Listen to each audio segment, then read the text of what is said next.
Bienvenidos, bienvenidas a la capital matriz del gnosticismo universal, gnosis, arte, ciencia, filosofía mística, gnosis cultural, académica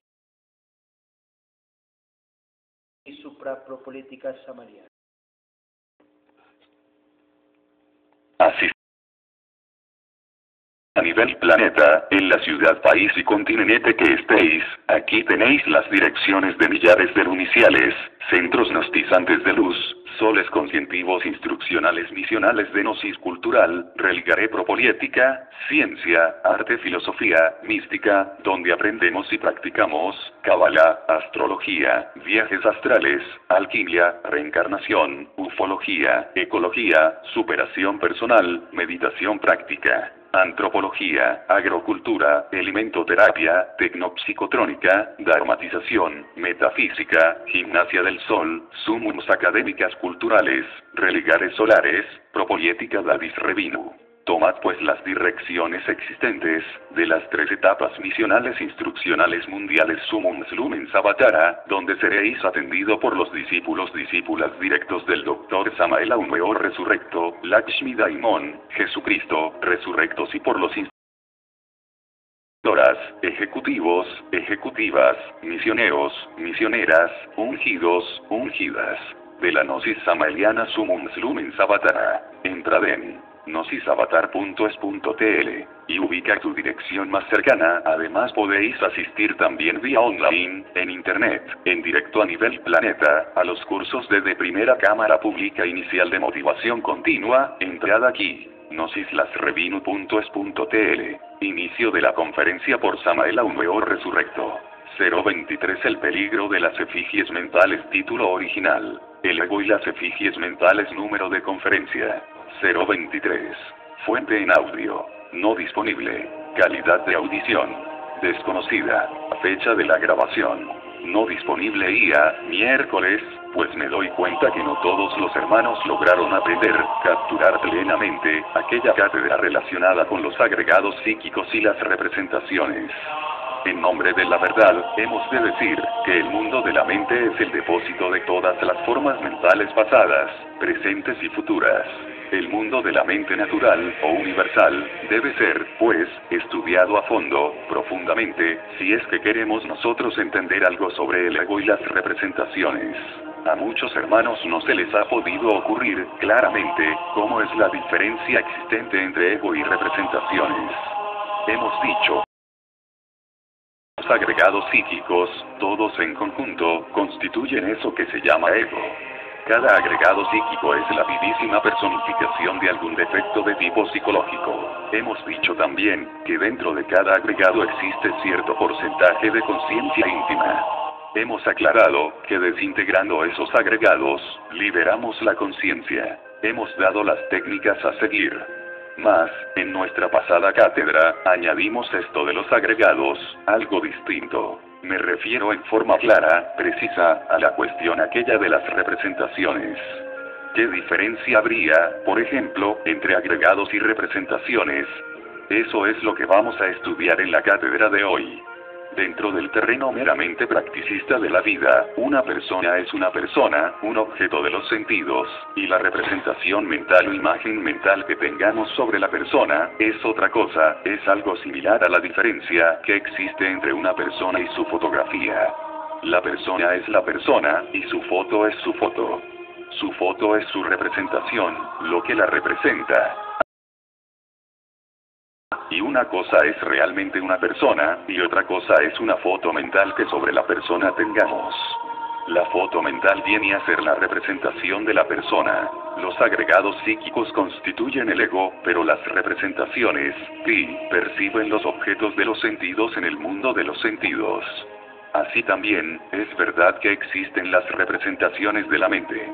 En los mundos esotéricos, los mundos internos, en el mundo de la mente, a tales representaciones, la fraternidad universal blanca las denomina efigies. De ellas hay millares. Voy a citar un caso concreto de formación de efigies o representaciones. Hace muchísimos años, tenía la mala costumbre, todavía, de ir al cine, hace unos 20 años atrás. Un día cualquiera, asistí a una película con un sabor más bien lujurioso, aparecía allí una pareja, etcétera, etcétera. Vi aquella película y la eché al olvido, no pensé más en ella, en la tal película, más en el mundo de la mente la cosa cambió. En esa región me hallé, en cuerpo mental, dentro de un elegante salón. Estaba sentado ante una mesa. Junto a mí, también había una dama muy elegante. Pero esa era la misma que había visto en la película. Sus mismas facciones, su mismo modo de caminar, de hablar, etcétera, etcétera. Obviamente, me encontraba ante una representación de la mente. Una representación de aquella figura de la pantalla, que había quedado depositada en mi cuerpo mental.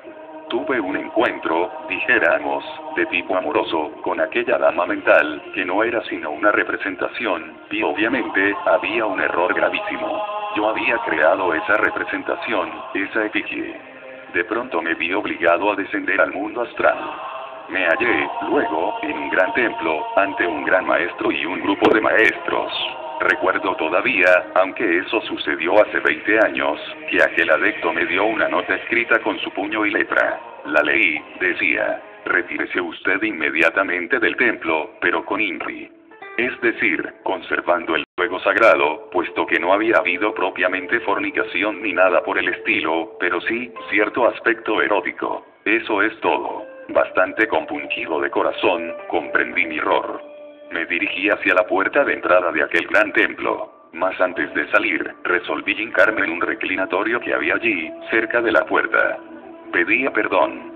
De pronto, avanza nuevamente el que me había traído la nota, era nada menos que el mismísimo guardián del templo, y me dice: señor, se le ha ordenado a usted que se retire. Obedezca. Bueno, es que yo deseo platicar con el venerable. Ahora no se puede, señor, eso podría ser más tarde. En este momento él está ocupado en examinar algunas efigies. Entre paréntesis, les digo a ustedes, representaciones.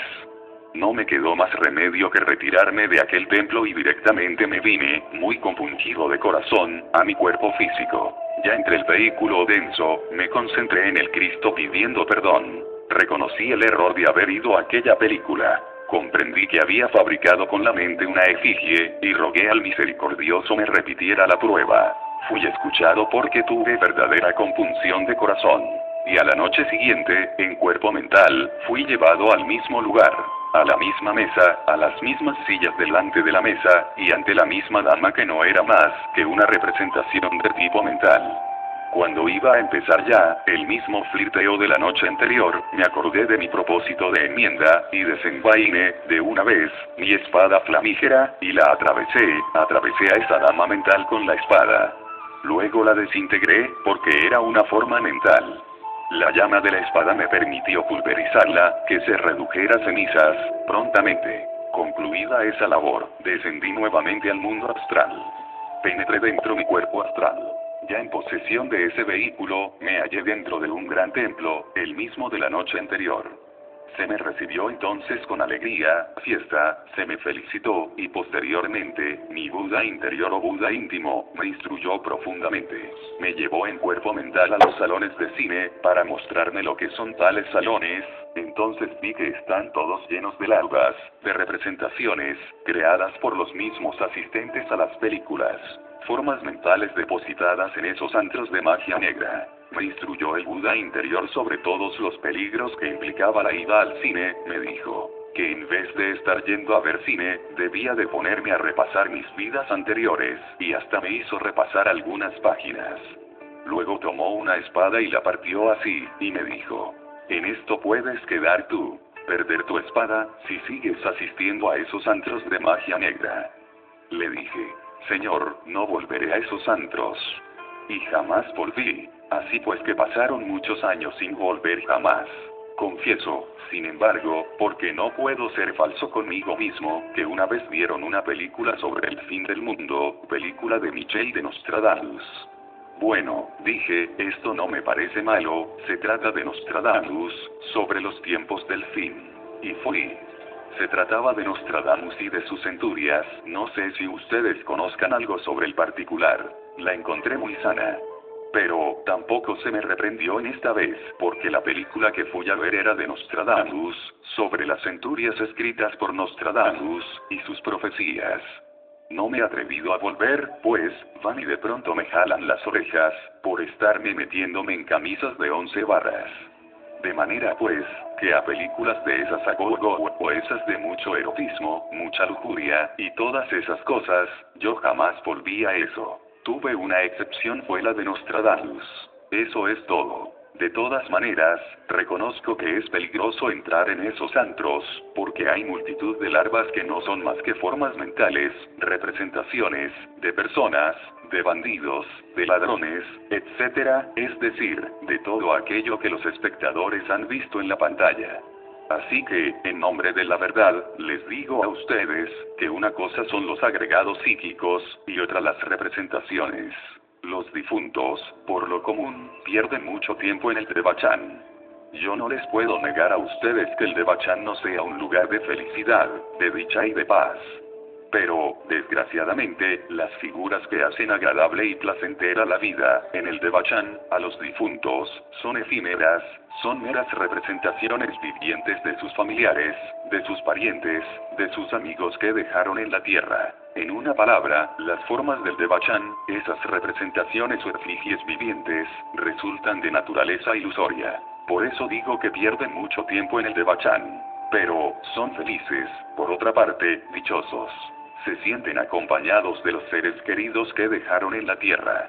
No se dan cuenta, ni remotamente, que eso que los llena de felicidad, no son sino meras efigies mentales.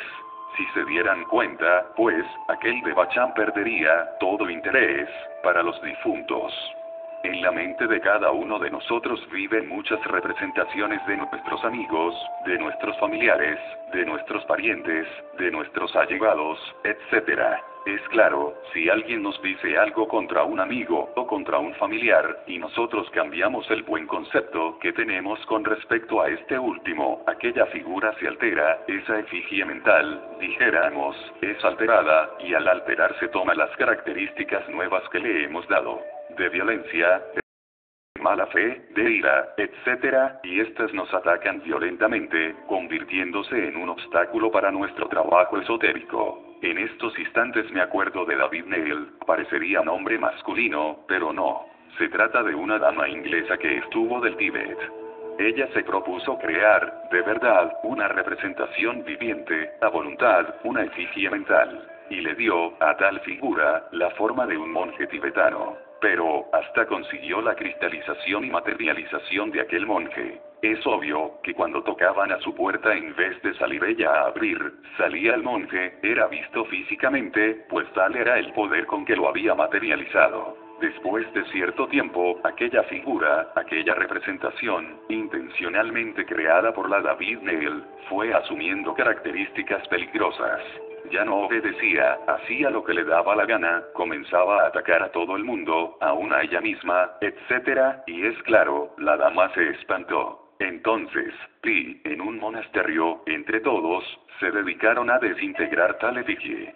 Estaba tan fuertemente materializada, que aun siendo ellos verdaderos expertos en el mundo de la mente, gastaron como 6 meses de trabajo continuo para poderla desintegrar. Esa es una materialización, pero completa, de una efigie mental.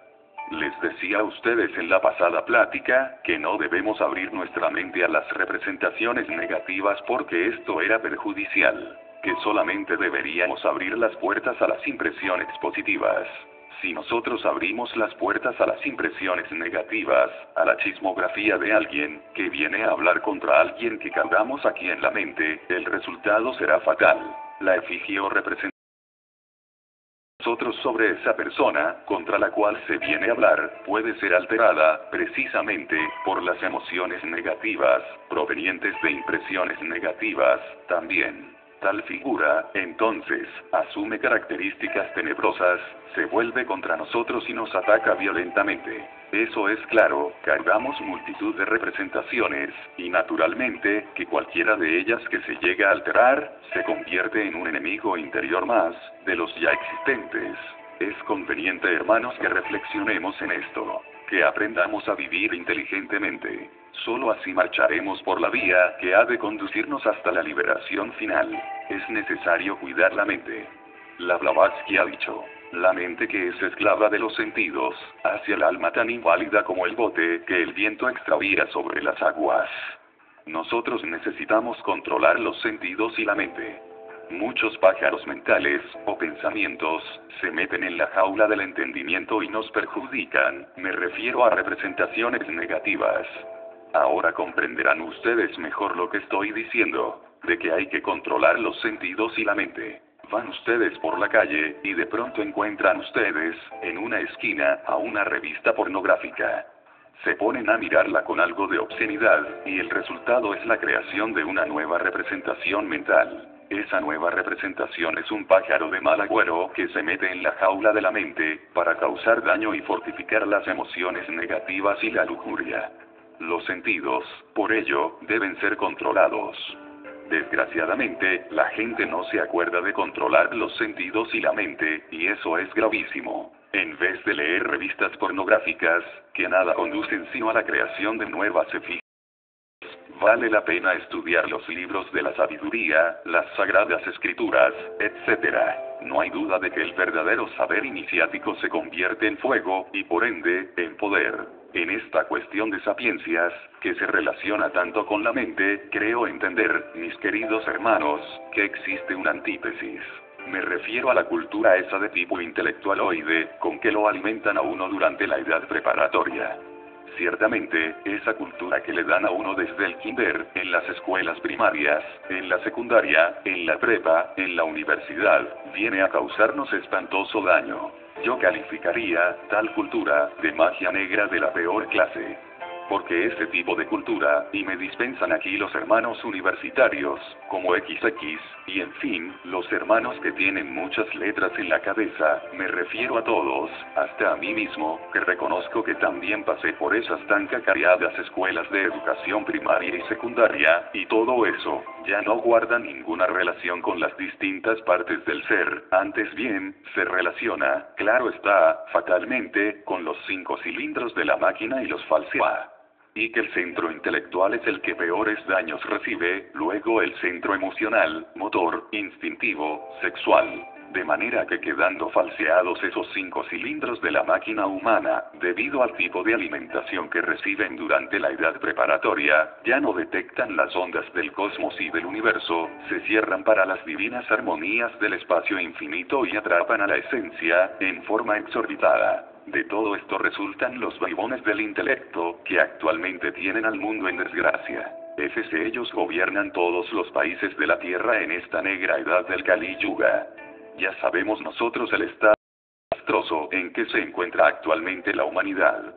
Yo les confieso a ustedes, sinceramente, que yo fui un pésimo estudiante, y no me pesa, me pusieron cantidad de ceros, les juro que estoy contentísimo por todos los ceros que me pusieron de calificación.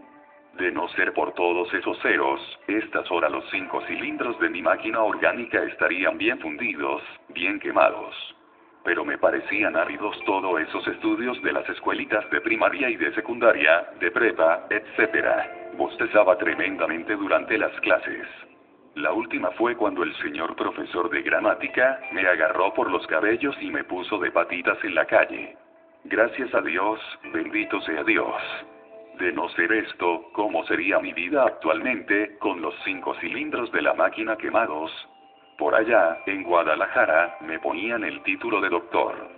Sé que ellos lo hacían con muy buenas intenciones, pero, palabra de honor, que no me agradaba.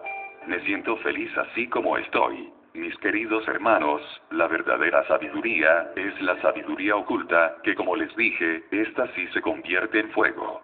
En fuego real, fuego verdadero, que arde, universal. Yo quiero que ustedes entiendan que el fuego, realmente, es un elemento desconocido para los intelectuales.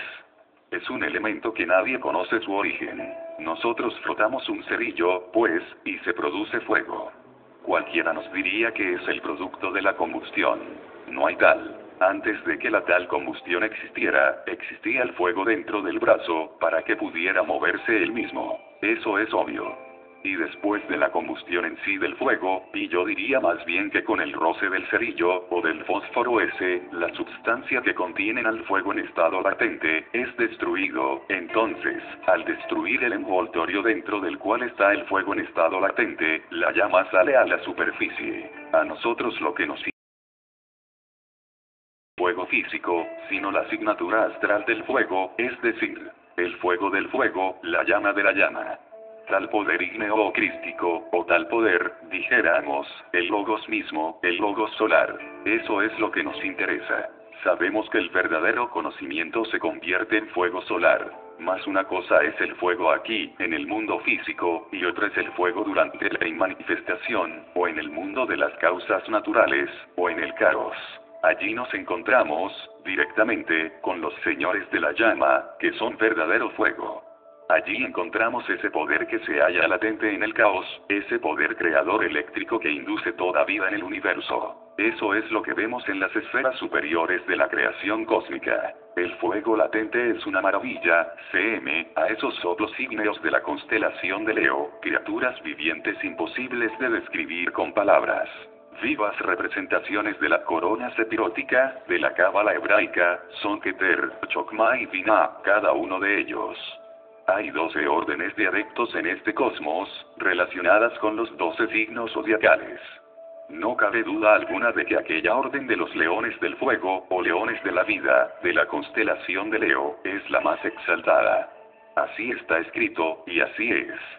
Por todas estas y otras cosas, verán ustedes, la necesidad del estudio de esta sapiencia cósmica universal, el estudio de la gnosis, porque solo este conocimiento, debido a que está relacionado con las distintas partes del ser, puede convertirse en fuego viviente y filosofal. Mucho se ha hablado de los Budas, y no hay duda que hay Budas de contemplación y Budas de la manifestación, pero esa que destruyeron el ego, que no dieron en sus corazones entrada a las emociones negativas, que no se dieron el mal gusto de crearse efigies mentales en su propia mente, ni en mentes ajenas. Recordemos a Tsongkhapa. Es el mismo Buda Gautama Sakyamuni reencarnado en el Tíbet. Una cosa es el Buda manifiesto, por ejemplo, Gautama Sakyamuni, y otra cosa es el Buda del Buda, Amitabha, su verdadero prototipo divinal. Amitabha es el Buda de contemplación y Gautama, dijéramos, el Buda terrenal, o Bodhisattva. No podemos negar que a través de ese Gautama se expresara, brillantemente, Amitabha. No podemos negar también, que más tarde, Amitabha enviará a Gautama, su Bodhisattva, o Buda terrenal, a una nueva reencarnificación directamente. Entonces se expresó como Tsongkhapa. Estos Budas de contemplación, son amos de la mente. Criaturas que se liberaron de la mente, señores del fuego.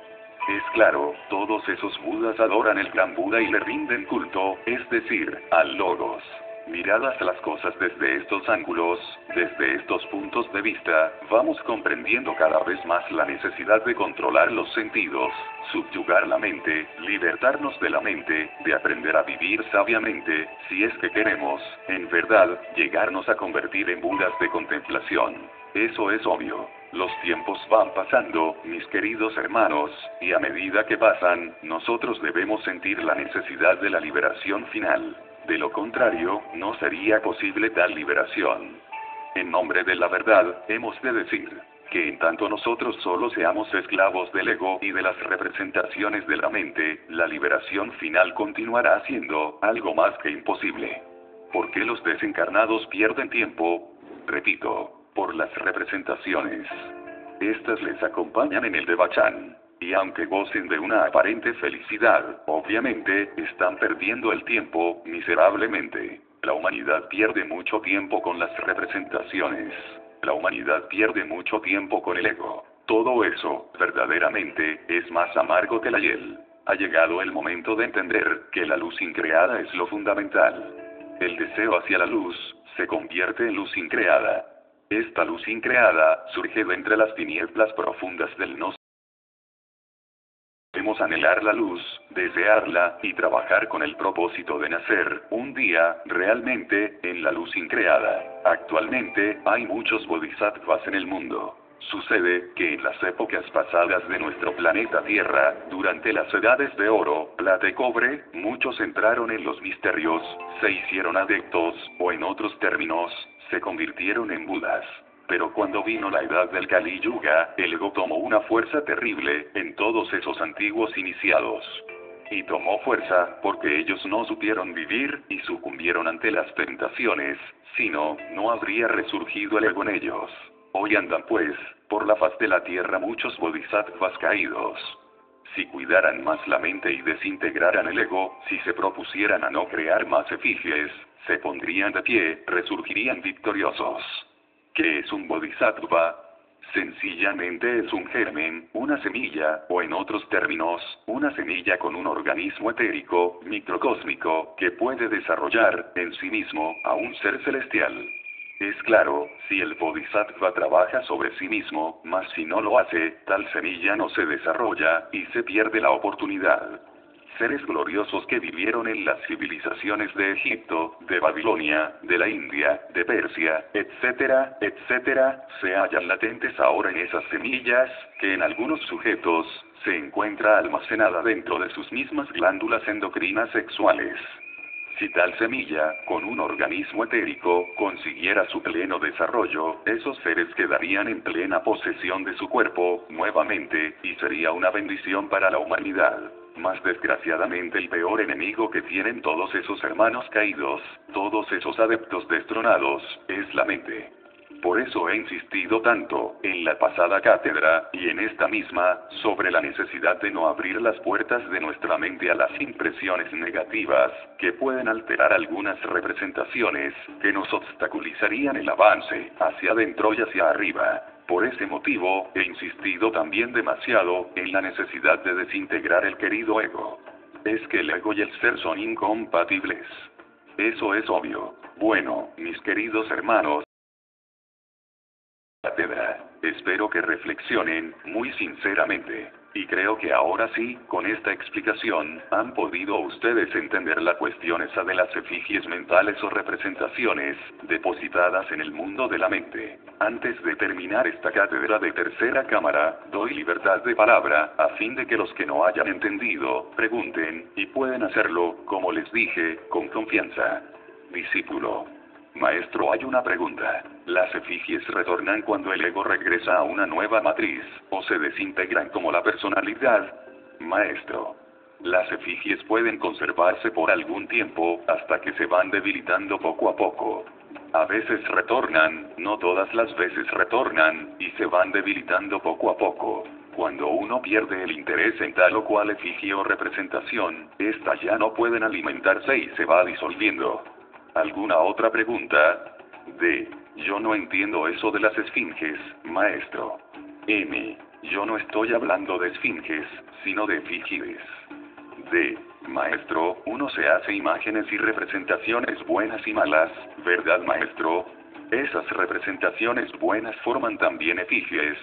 M. Claro está, las hay. Hay representaciones o efigies que pueden ser positivas o negativas, pero no son sino meras formas mentales. Cuando uno aprende a vivir de instante en instante, la posibilidad de crear tales formas termina, concluye. Pero si uno vive únicamente en el tiempo, las efigies terminan creando también, continuamente, en el tiempo. D. Dichas efigies, maestro, las positivas también habría que eliminarlas. M. Tanto unas como otras no son sino figuras fugaces, vanas, mayábicas, que no tienen ninguna verdadera realidad, y por lo tanto es mejor desintegrarlas. D. Entonces, definitivamente, las efigies negativas son las que más nos están perjudicando. M. Obviamente así es, son las que más daño nos hacen. Pero, podría suceder que una efigie positiva, supongamos sobre un buen amigo, fuera alterada por haberle dado oídos, por ejemplo, a un chisme sobre el mismo. Entonces, ya alterada esta efigie, nos ataca violentamente, porque ella asume la nueva forma que nosotros le damos, y claro, se convierte en un enemigo interior que nos ataca y nos puede causar hasta daño. D. Maestro, ha entendido que la diferencia entre una efigie, una representación y el ego, es que el ego tiene embotellada una porción de esencia íntima y la representación no. ¿Es correcto? M. Es correcto, en la representación no hay ninguna esencia embotellada. En el ego sí hay esencia embotellada. D. Venerable maestro, cuando la efigie es consecuencia de un ego, por ejemplo, la vanidad de creerse un buen gnóstico, es una representación que puede, consecuentemente, embotellar una parte de la esencia. M. Bueno, eso ya cambia la cosa. Si uno tiene la vanidad de creerse un buen gnóstico, eso ya se debe al yo de la vanidad.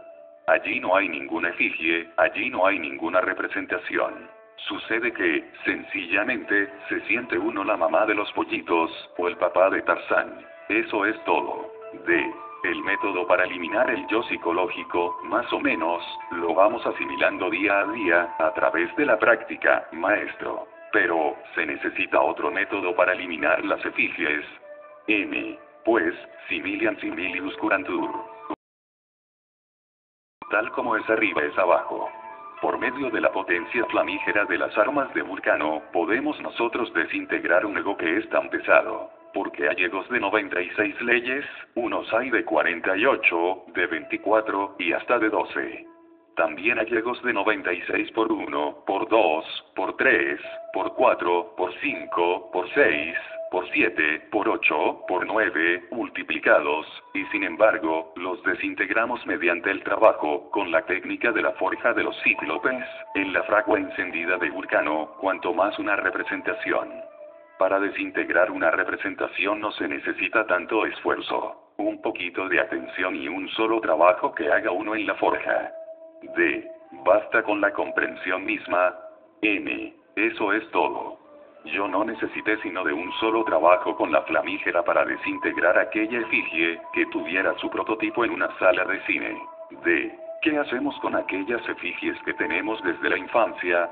Que tienen 1 años de tenerla, y de pronto, vienen a la memoria de uno, y se recuerdan lo más de bien. Vuelve uno y ve esas cosas que vio hace 10 años. M. Bueno, parece que tú estás confundiendo las cintas de Leo Ginoras con la representación. D. No, yo digo, una representación que uno se haya hecho hace muchos años, vio por ejemplo, una película, cuando estaba pequeña, y esa imagen se quedó grabada en uno. M. Ah, bueno. Si es así, entonces ya sabes. El procedimiento es el mismo que se utiliza para destruir el ego. No se necesita tanto trabajo para poder desintegrar una representación. Se vuelve polvo en segundos. D. Venerable maestro, a consecuencia de que el hombre forma las representaciones, a consecuencia de sus agregados psíquicos, ¿tiene ello algo que ver con el estado en que se encuentra nuestra mente, o que no tengamos una mente creada, o como consecuencia quizás del órgano cundartiguador? ¿A qué se debe que creemos las representaciones? M. Bueno, pues, a los sentidos. Porque es claro, que las formas penetran a través de los sentidos y llegan a la mente, y ahí quedan depositadas en forma de representaciones. Un Buda, por ejemplo, es una criatura que no tiene representaciones. Buda, porque no carga representaciones en la mente, ni positivas ni negativas. Por eso es un Buda, está íntegro, unitotal, iluminado. Dijéramos, desarrollado, en sí mismo, la luz increada, la ha autorrealizado en sí mismo. D. Venerable maestro, usted ha dicho que hay representaciones positivas y negativas. Pregunto. Por ejemplo, si uno sabe de una persona que está enferma, y la visualiza uno que está ya sana, completamente sana, ¿nos fuerza esto a crear efigies y en qué forma nos influye? M. Bueno, esa representación que se utiliza para que esa persona se cure, es una representación positiva. Pero, después de haberla utilizado para que esa persona se cure, al contrario queda ahí molestando en la mente. D. Venerable maestro, ¿tiene algo que ver las representaciones con la imaginación mecánica? M. Cuando las representaciones surgen mecánicamente, es obvio, están relacionadas con la imaginación mecánica. Pero, cuando surgen en forma intencional, como en el caso citado aquí, por la hermana, indudablemente que, entonces, se trata de la imaginación consciente, que ha tomado parte para dar forma a la representación. D. Hemos hablado, venerable maestro, de las representaciones que nos podemos hacer de las demás personas. Pero, realmente, nosotros también podemos crear representaciones de nosotros mismos. M. Uno puede crear cuantas representaciones quiera. David Nell creó la representación de un monje tibetano. 6 meses gastó después para poderlo desintegrar, pues ya estaba peligroso. Así pues, uno con su mente puede hacer lo que quiera. D. Venerable maestro, ¿me podría dar un ejemplo de una representación que pudiéramos nosotros crear nosotros mismos?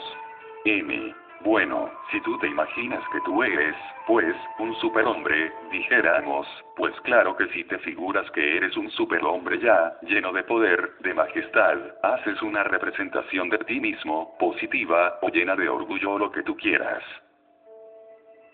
Pero también se pueden crear representaciones negativas. Uno puede crear con su mente representaciones positivas o negativas. Eso es claro. D. Maestro, los incubos y los subcubos son una variedad de efigies. M. Bueno, se dice que tales incubos y subcubos son una variedad de efigies.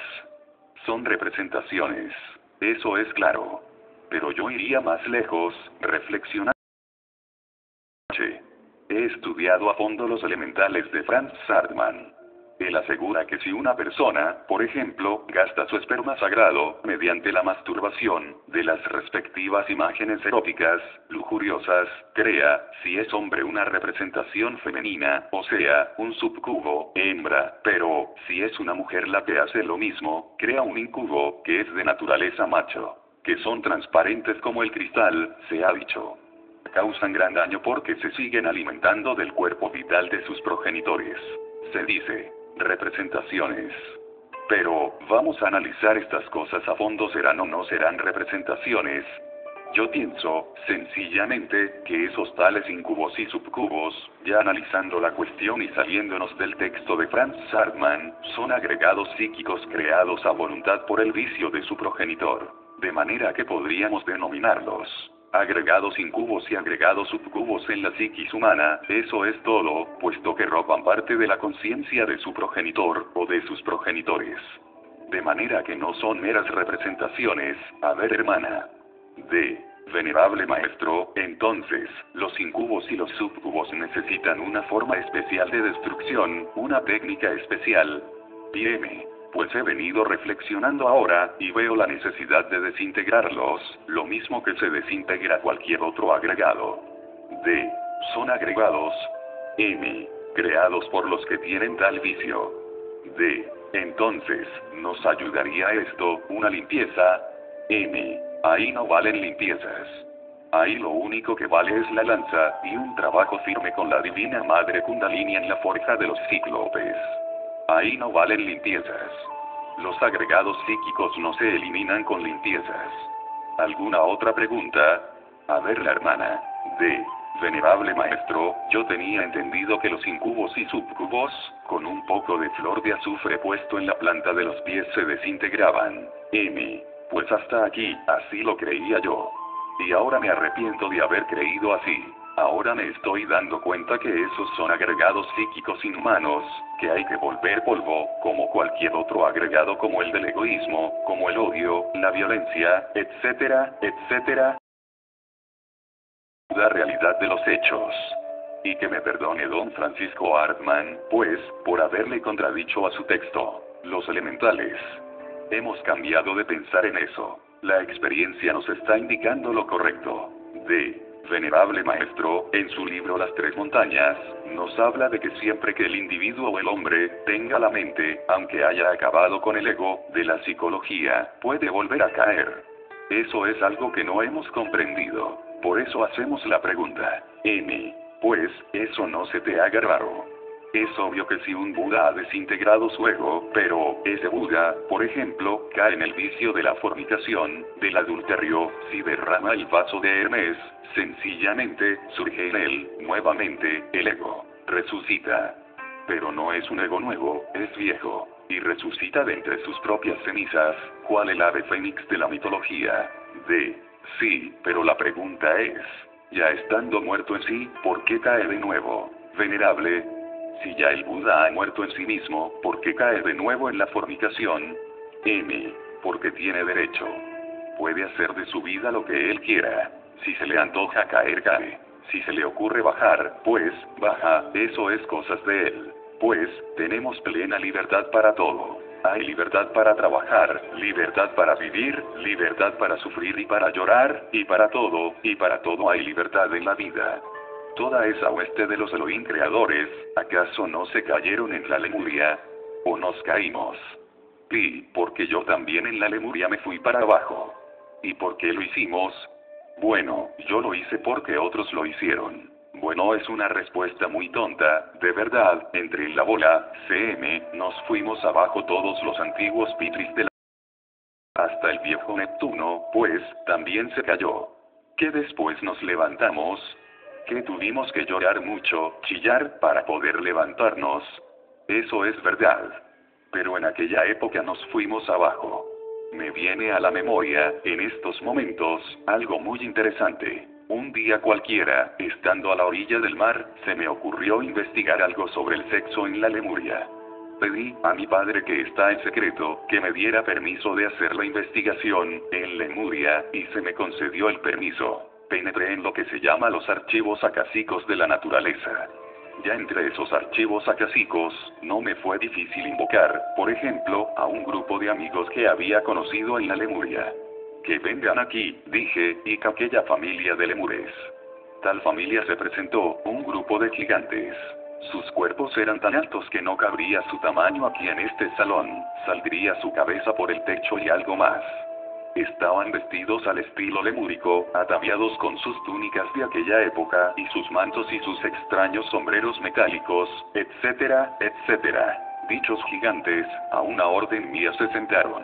Le pregunté a uno de ellos o a todos: ¿cuál es el jefe aquí de todos? Uno de ellos, el jefe de la familia, dijo: soy yo. Muy bien, me va a contestar usted cómo se reproducían en la Lemuria, en su época, ¿derramaban o no derramaban el vaso de Hermes Trismegisto? Respuesta: sí, lo derramábamos. Pero eso es un delito, señores, es un tabú o pecado. Lo hacíamos con mucho respeto.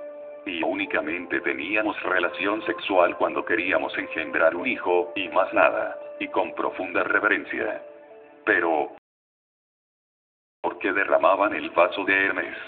Ustedes son de la séptima subraza lemúrica, y por lo tanto, ustedes ya estaban caídos, manchados.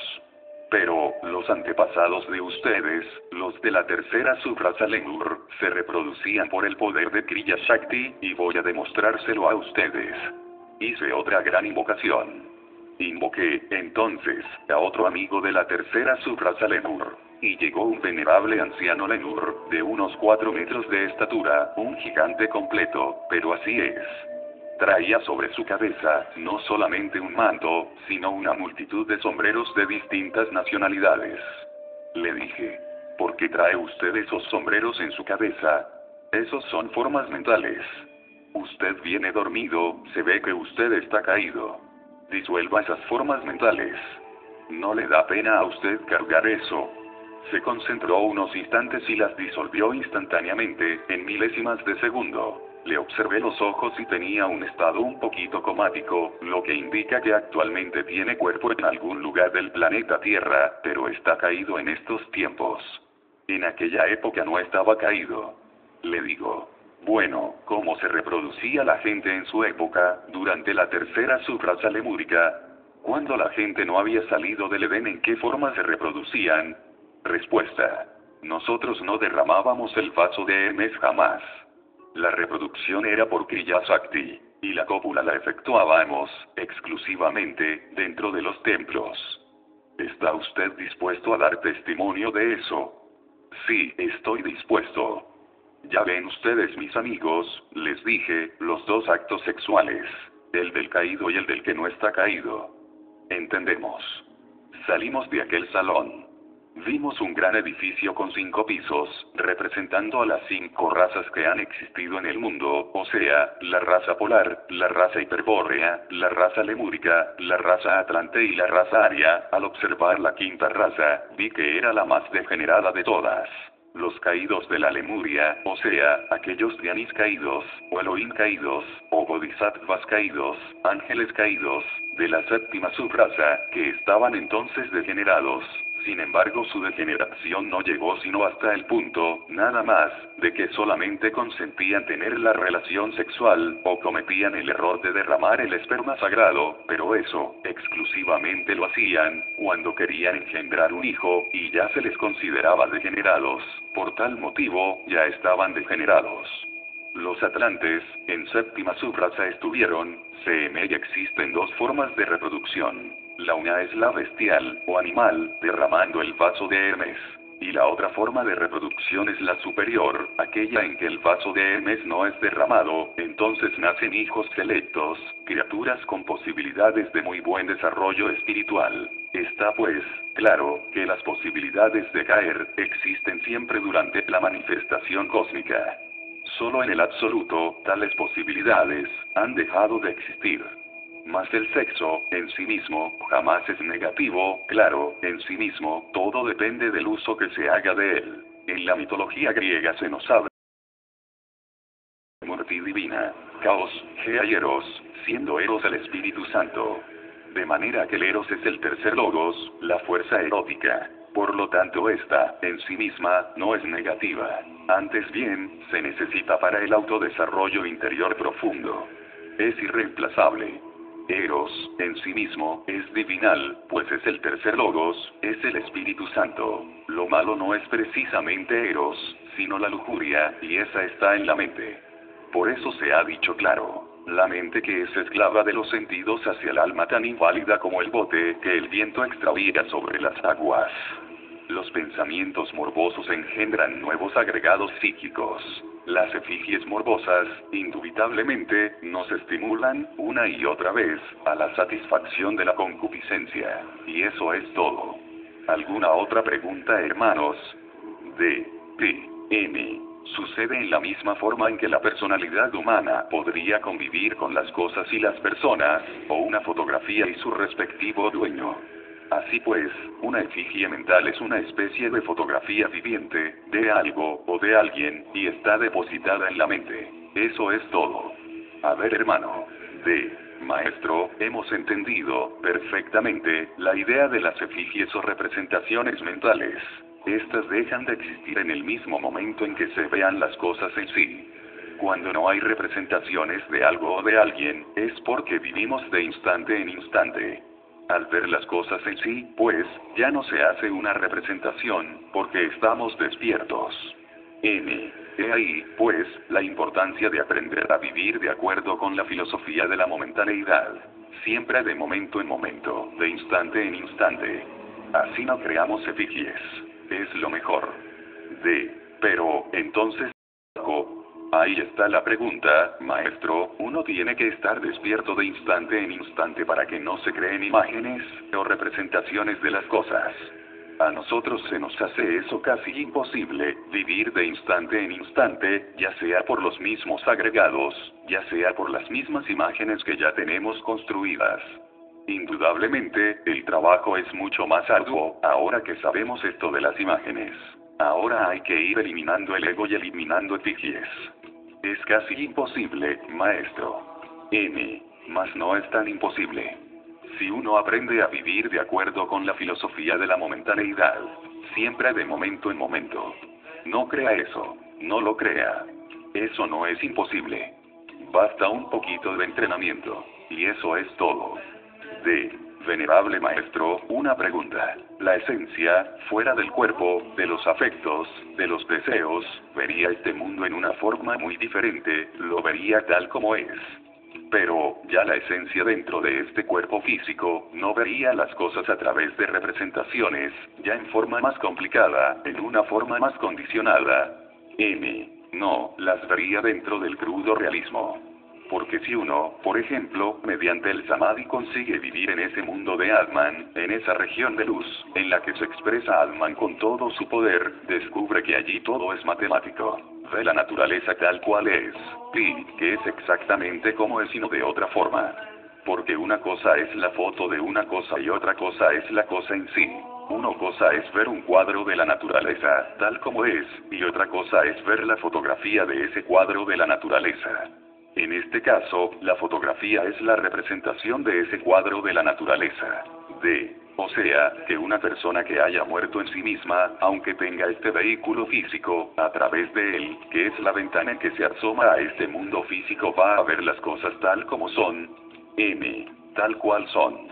Pero, hay que distinguir entre las cosas y las cosas en sí. Esto lo asentó ya, muy bien, don Emmanuel Kant, el filósofo de Königsberg, en la Crítica de la Razón Pura.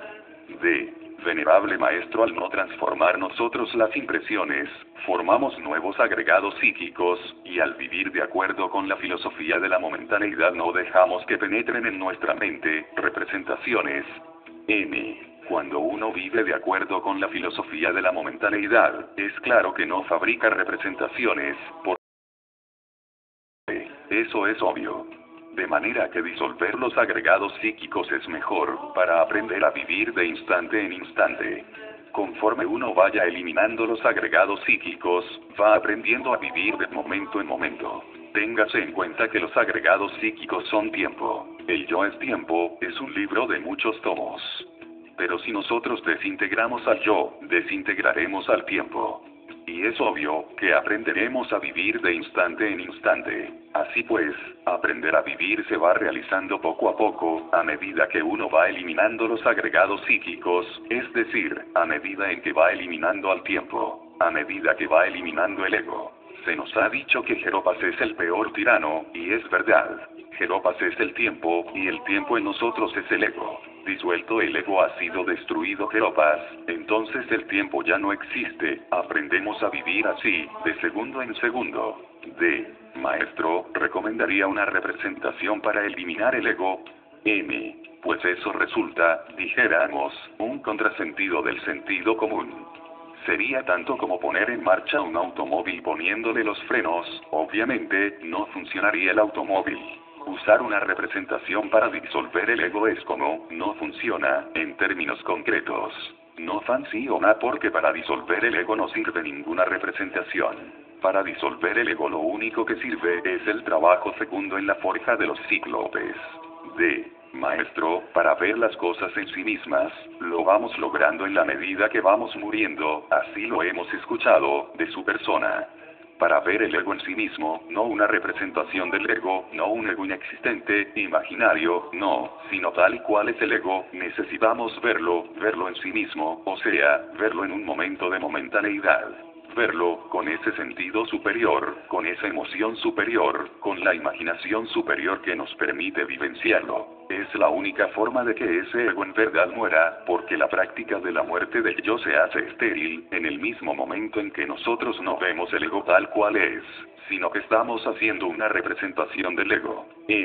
Bueno, esto ya es, sencillamente, dijéramos, un juego de la mente, porque en realidad de verdad, no podríamos nosotros ver al ego, en sí mismo, si no se ha desarrollado el sentido del autor.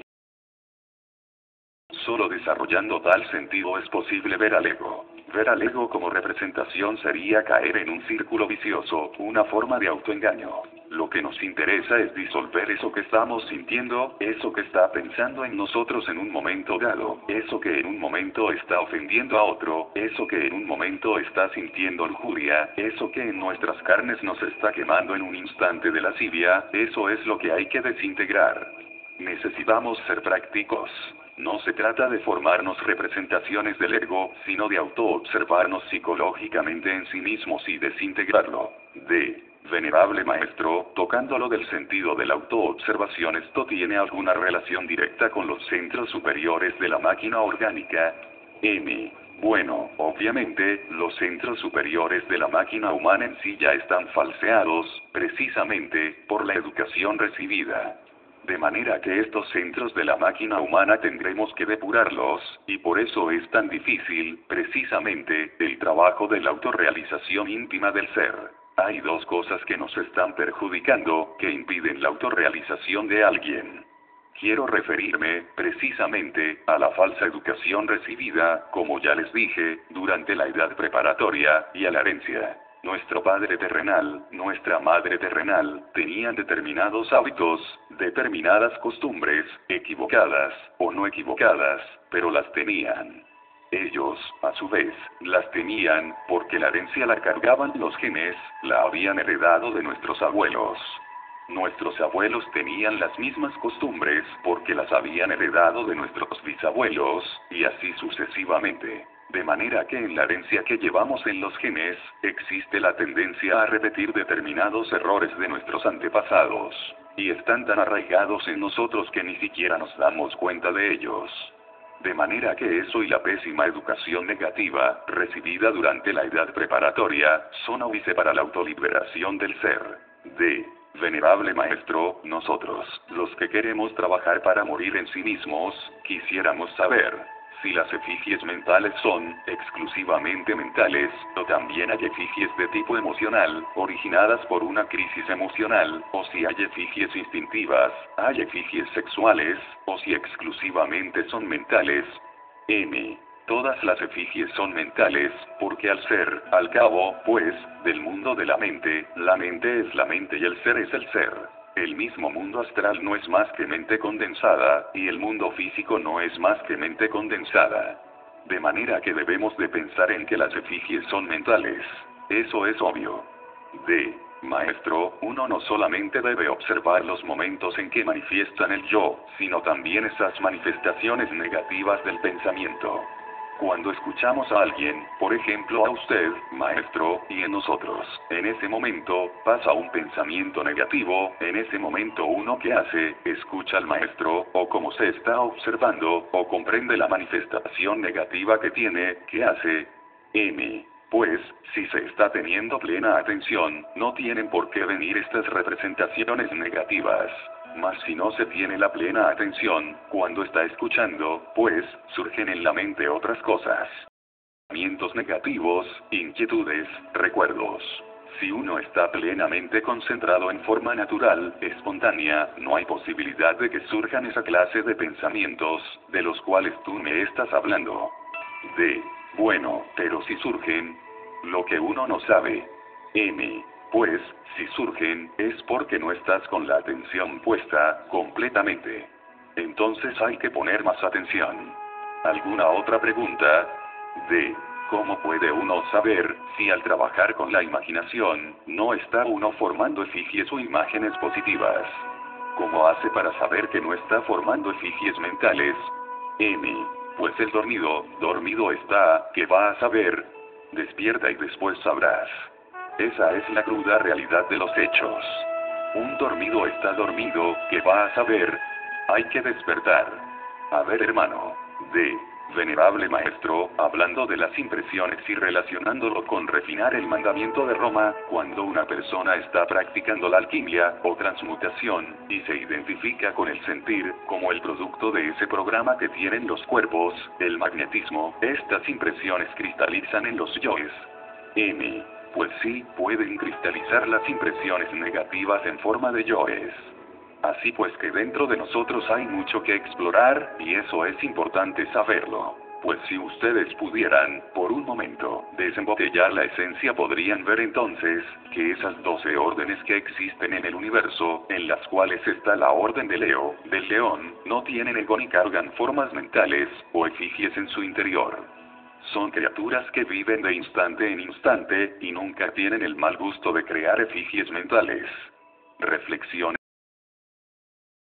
Hermanos, creo que la plática, por ahora, hasta aquí está bien.